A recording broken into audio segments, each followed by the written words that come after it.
حدیث پاک میں آیا قوم لوط 10 کاموں کی وجہ سے ہلاک کی گئی، میری امت ان سے ایک کام زیادہ کرے گی۔ اب کیا کروں، حاشیہ لمبا ہے، آپ کو لکھواؤں، وقت چاہیے، لکھیں۔ آپ صلی اللہ علیہ وسلم نے فرمایا قوم لوط جلدی کریں، پھر 10 کاموں کی وجہ سے ہلاک کی گئی، میری امت ان سے ایک کام زیادہ کرے گی۔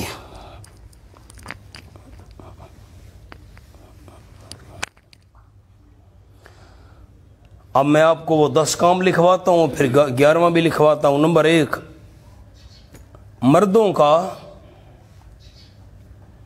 مردوں سے جنسی خواہش پوری کرنا۔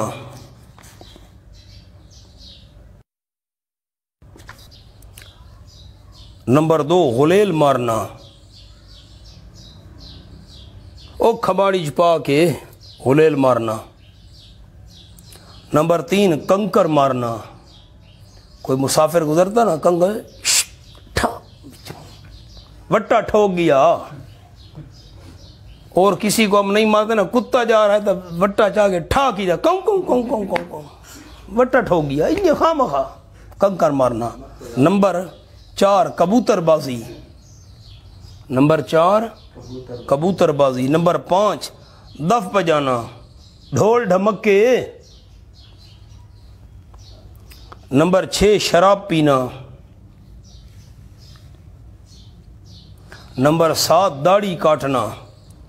یہ داڑھی منڈوانے والا جو طریقہ ہے سب سے پہلے قوم لوط سے شروع ہوا ہے۔ نمبر 7، داڑھی کاٹنا۔ نمبر 8، مونچھیں لمبی رکھنا۔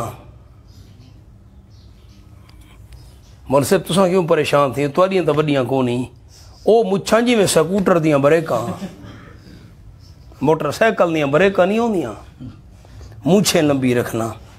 نمبر 9، سیٹی اور تالیاں بجانا۔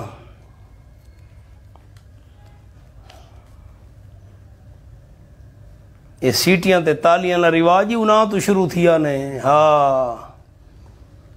نمبر 10، ریشم پہننا۔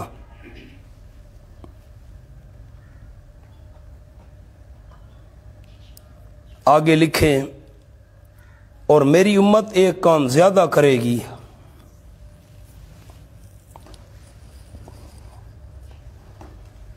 وہ ہے عورتوں کا عورتوں سے جنسی خواہش پوری کرنا۔